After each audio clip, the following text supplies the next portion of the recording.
Welcome, everybody, to episode 17 of Populist Politics. My name is Bobby Funk, your host. On the show, we are 100% unapologetically right-wing, and we are populists. But what is populism? I have named my show Populist Politics, but have apparently failed to give you guys my definition of politics and why might I have named the show Populist Politics. Populism at its core means the people, the body politic of the nation. What is best for them, not necessarily what is best for the corporate class or the government class. We're not here to serve politicians' needs, which unfortunately some politicians are just all for themselves, and they use sort of a populist rhetoric to trick you into voting for them.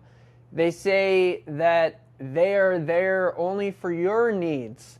They promise on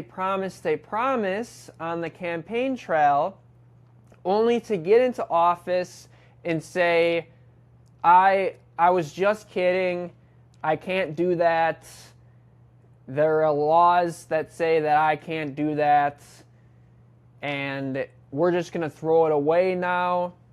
And they hope that you think the small step of action that they did was worth you voting for them, when they know that they promised one thing and either didn't do it at all or they under-delivered on that promise.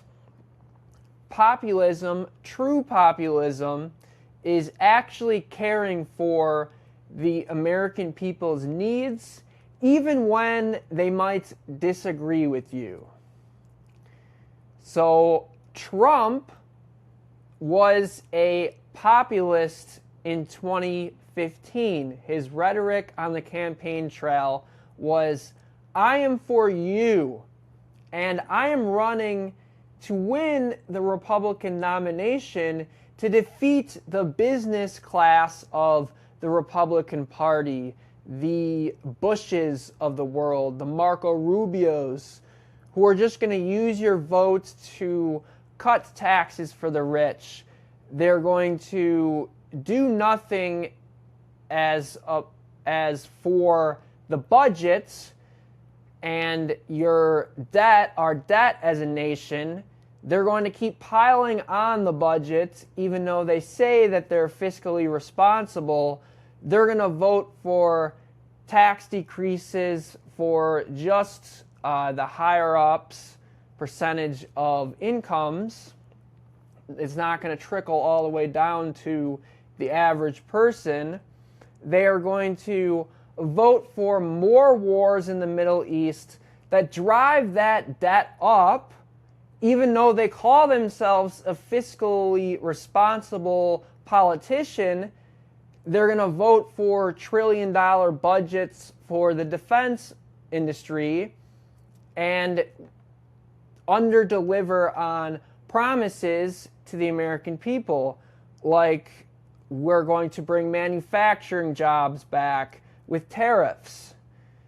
Trump, in 2024, when he got elected, he said that these tariffs are going to be amazing, but he keeps getting shot down by the Supreme Court, and we don't get manufacturing and more industry back into the Rust Belt.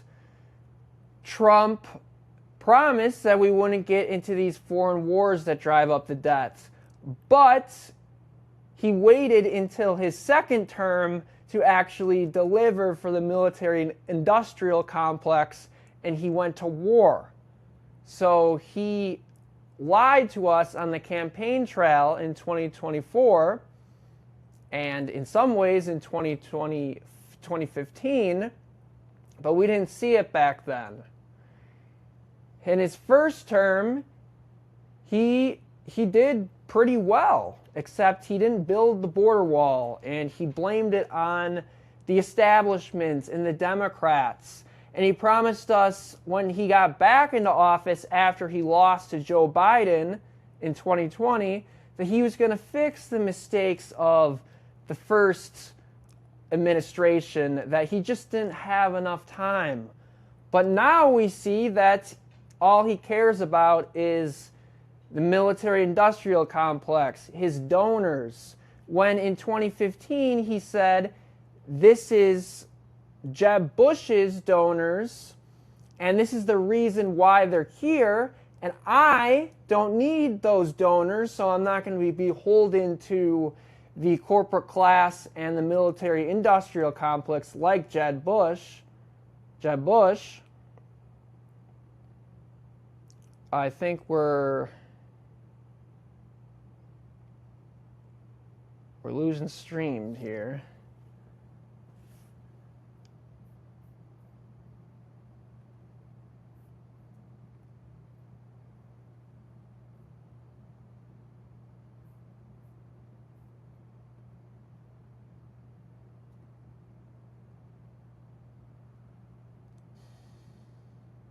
Okay, we're back on. Sorry about that. So, where was I? Trump on the campaign stage said, these are Bush's donors, and I'm not beholden to this donor class because I am rich and I have my own money, and it's me versus them.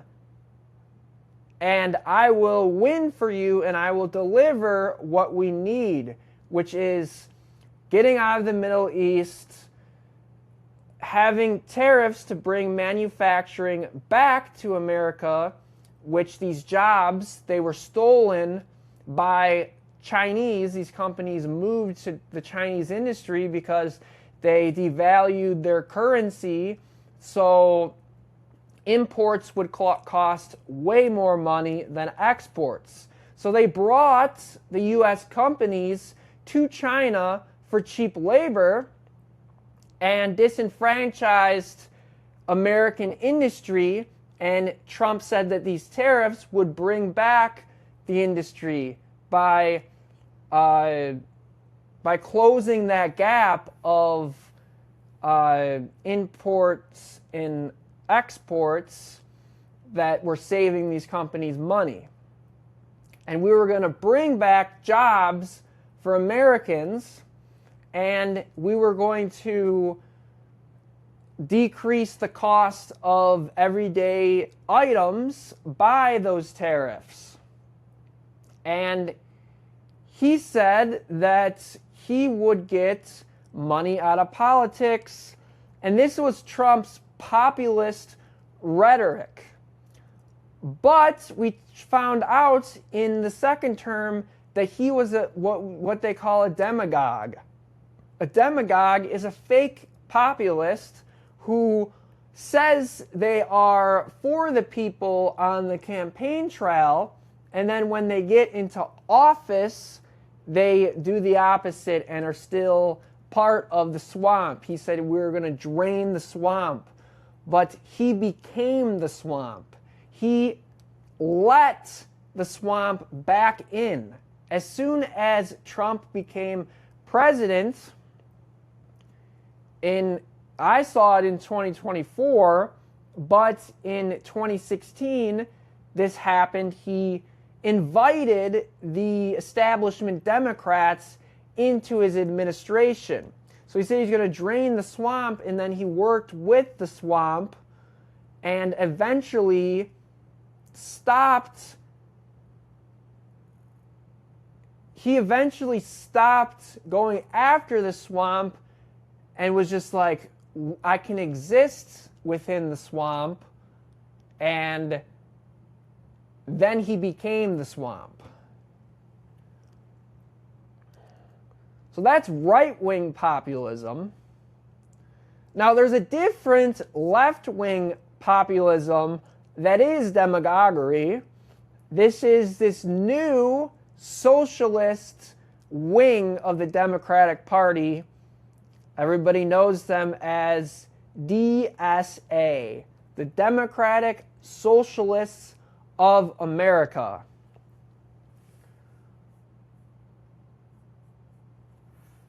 I'm trying to make sure that we're still up on here. We're having a little bit I think we're good. So, the DSA is the populist version of the Democrats. Everybody knows the Democratic establishment, Chuck Schumer, Hakeem Jeffries, the mainstream Democrats that are going to hire your taxes, give welfare to more illegal immigrants and people who don't work hard. And then you have the Democratic Socialists that say everything should be free. And they say they live in this utopian society, this Marxist utopian society, that we can have free health care, we can artificially raise rents, and that won't be a problem. It's not like nobody ever heard of basic economics, where if you impose a price ceiling, then you're going to have artificially high demand, and then the people who actually need that product are not going to have access to the product because everybody and their mom is flooding the markets. An example of this is when you lower the rent price, then people who have existing rent are going to be like, I want a new apartment, so I'm going to go look for an apartment, and they don't need that space, and they're over-consuming the product, in this case, which is housing, and they're flooding the market while other people who actually need it can't access it because they might not have the resources that this person has because they can't afford rent. And this person may be excited about a lower rent price, but they're not going to have access to it. And then you haven't mentioned the producing side, where the cost to keep that apartment occupied is not going to be enough for the profit that they get from renting it is not going to be enough to maintain the apartment, and they're going to neglect the maintenance, and then it's going to eventually be an apartment that is run down because the landlord can't afford to maintain that property because they're not earning any money because the rent is artificially low. So that is the DSA platform, and if landlords can't afford it, then Mayor Mamdani is going to take over the means of production. They're going to seize those apartments. They're going to seize grocery stores like they've already have. They are making a state-run grocery department where you have to have an ID, but you don't have to have an ID to vote. Oh, these people are nuts. And then you have this populists, these crazy Marxist populists against the Democratic establishment, and you have this primary today in Michigan where you have a head-to-head matchup with a DSA candidate, a populist left, versus a Democratic establishment, Haley Stevens. Haley Stevens is pro-Israel, and this Abdul Saeed is he's a Muslim, and he is a healthcare for all. That goes to say the same concept for healthcare applies to what I was just mentioning about rent prices and rent control. It works the same way. And this guy has this wonderful idea that we're going to give everybody free health care, and it sounds good. It sounds awesome. Everybody's going to have access to doctors, but then nobody's going to have access because you have artificial demand. And both Haley Stevens is pro-Israel, and this Saeed guy is anti-Israel. If you've been watching my show, I am definitely anti-Israel, but that doesn't mean that I support this DSA radical Marxist who wants to take everybody's money and give it to the poor. He wants to have Medicare for all, which means no care for anyone. It means seizing the means of production, and it means authoritarianism. So anyways, you have this Senate race where we have 17% of the vote. When there was 6%, this Saeed guy was at 60-something percent. But since then, Haley Stevens has mirrored the gap.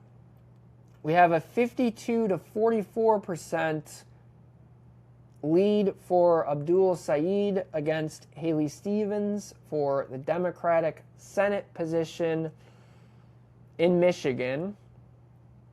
And this is just a Democratic primary. The winner will face the Republican nominee in Michigan.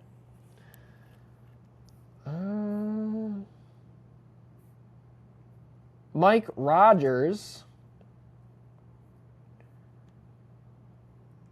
And this headlines the midterm elections, both in the House and in the Senate. You have these DSA candidates that are trying to bring socialism to America, and they are, scary enough, they are winning in the House as well. They haven't won anything in the Senate. So a win for this Saeed guy would be their first win in the Senate. It will also, now mind you, they still have to defeat the Republican if they want to be a senator. But for Democratic nominations, this would be their first Senate candidate to win their nomination. And that's scary. This Saeed guy, apparently he tells people that he's a capitalist, but when you want Medicare for all, you're a socialist. Like, you may be a closeted socialist, but you're a socialist nonetheless. And now, I'm no fan of Haley Stevens. I think she is very cringe. Did anyone see that social media post where she's like dancing around like a robot going, I'm gonna bring the energy to this campaign? Like, her voice is repugnant. I can't even stand to hear her talk. But she's not a socialist. She's a capitalist. She takes a lot of money from AIPAC, which is deplorable,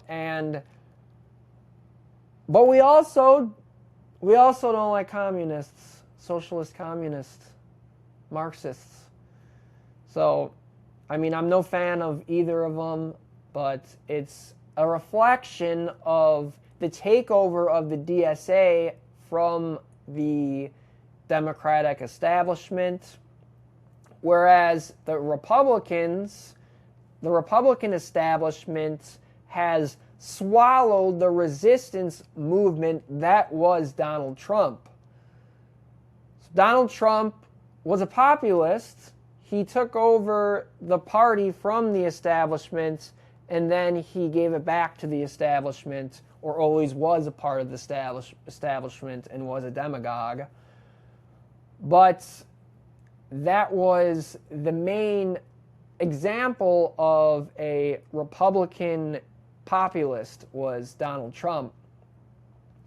Now, the question is, will this DSA party take over the Democratic establishment, or will eventually the Democratic establishment take down the rebellion like what happened in the Republican Party?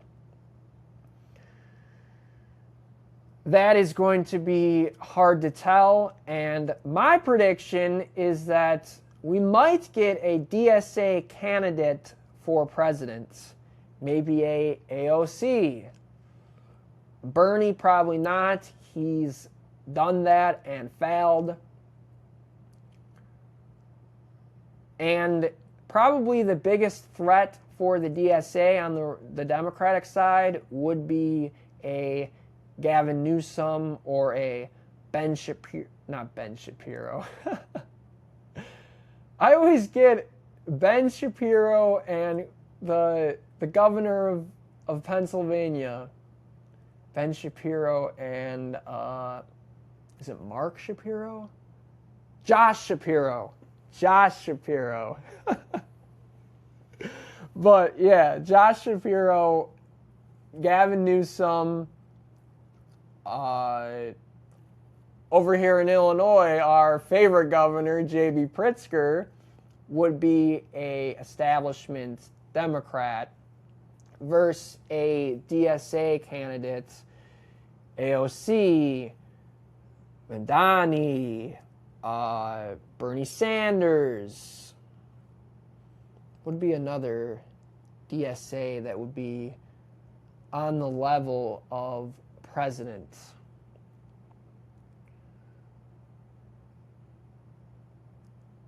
I think Kamala probably would be labeled as an establishment type. Or maybe she is like in the middle, DSA establishment. I'm not sure. If anyone would chime in, maybe we can, am I forgetting a possible DSA 2028 candidate for president? And then on the Republican side for 2028, we have J.D. Vance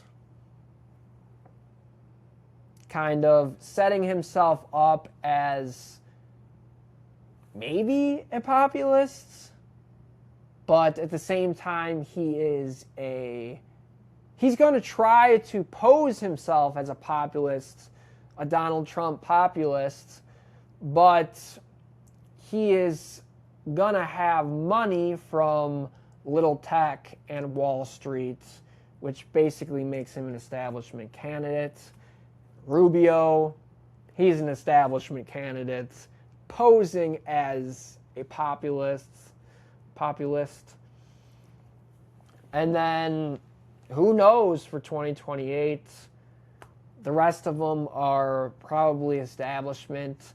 So the Republican Party seems to be going back towards the establishment route, while the Democrats and the left, Democrats are being taken over by the DSA.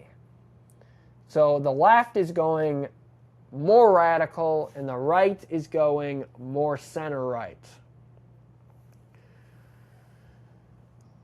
In my previous, I think I've been talking about it since my first episode, we've been talking about the Iran war. There's not too much more that I can talk about it besides the fact that Trump tacoed again. Trump always chickens out. I put on a social media video on my TikTok. If you want to check that out, it's Populist Politics 1. And I probably will post it on my X account @Funkinator_. If you would so kindly follow me on both of those, follow me on YouTube, give me a like, let me know what you think about this episode about populism and how the DSA is taking over the left, and we're touching on the Iran war coming up. So the Iran war, Trump tacoed. He was planning this major escalation. He called it the biggest U.S. strike since World War II. He was going to put on Iran's energy infrastructure.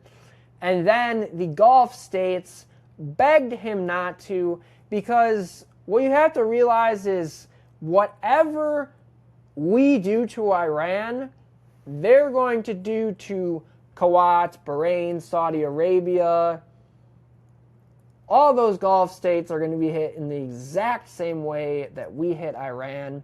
So if we take out energy infrastructure at Karg Island, Aramco, Saudi's big oil company, state oil company, is going to get hit. Kuwait is going to get hit. And these small Gulf states, they rely their whole economy on oil. That's nothing else. Saudi Arabia, their big economy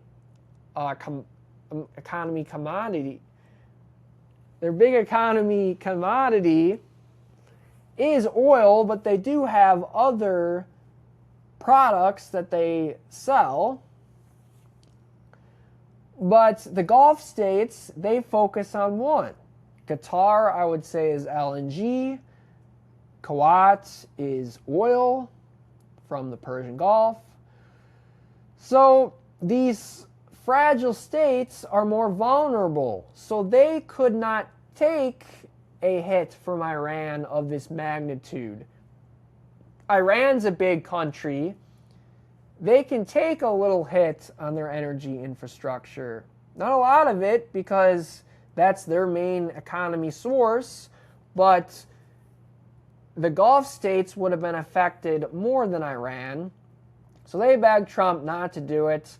And then Trump, when he was announcing that he decided not to do the strike, he said that Iran begged for a deal. And we all know that that's probably the 12th time that he's said that Iran has begged for a deal, and there's no deal. So yesterday, Iran comes out and says there's no talks at all with the United States. Trump is lying. We are just talking with Oman about the future of the Strait of Hormuz. And today Iran said that they want the entrance point of the Strait of Hormuz, and they say Oman can have the exit portion. So what are they going to do when they feel threatened by the United States? They're going to shut down the entry ports if the United States and Israel try to do it again, because we all know that Israel is going to say in plus or minus 1 month that Iran is this close to having a nuclear weapon, Mr. President. We got to go in again, most likely after the midterms and after Israel's election, as Benjamin Netanyahu is up for prime minister. So Trump took back the strike. And we are supposedly in these negotiations that Iran denies, and Scott Bessonette says we might have a deal about the Strait of Hormuz tomorrow at the earliest, when Iran says that we're not even negotiating with the United States. So it's hard to say that we're going to get a deal, Mr. Bessonette. But and it just keeps going on and on and on. We know this cycle. Trump threatens a massive attack. He pulls it back. He tacos, they say. and then Iran, he tacos, and then he says that Iran is begging for a deal, and we're going to have a deal so soon. It's going to be just a matter of time. Then Iran denies it. Then we go into these futile negotiations where we get this memorandum of understanding, and it's just a paper ceasefire, and then the shipping is being bombarded by Iran, missiles and drones. Israel doesn't care, and they attack Lebanon. And the Houthis are attacking Saudi Arabia, and the Iraq Popular Mobilization Group is also attacking Saudi Arabia. But just remember, a peace deal is inevitable, and we are this close to getting our deal. It's kind of boring, guys. I liked when we had fighting and we had interesting dynamics to this war. But now it seems like that is over and we're going to these negotiations. Yeah, peace, which is never going to happen, but we obviously don't want war, but at the same time, it's not going to be resolved without more conflict, I think.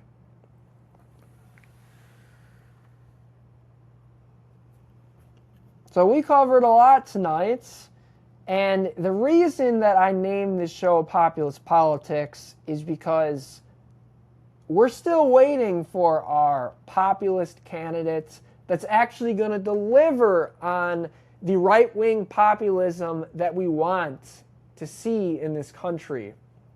We thought it was Trump. He promised a lot in 2015 and 2024. Only to have 8 years of this throughout a decade, and we are not getting everything that we were promised and what made Trump exciting and edgy. We didn't get the results of that. We didn't get our populism that we were craving in 2015 and 2024. So that is why I named this show Populist Politics. We covered what is populism.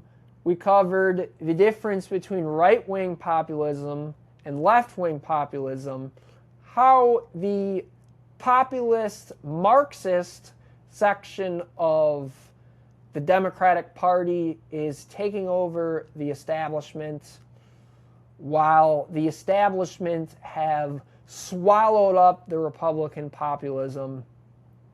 And we'll have to see if the same thing happens on the Democratic side and what happens in 2028. Are we going to get a revival of right-wing populism?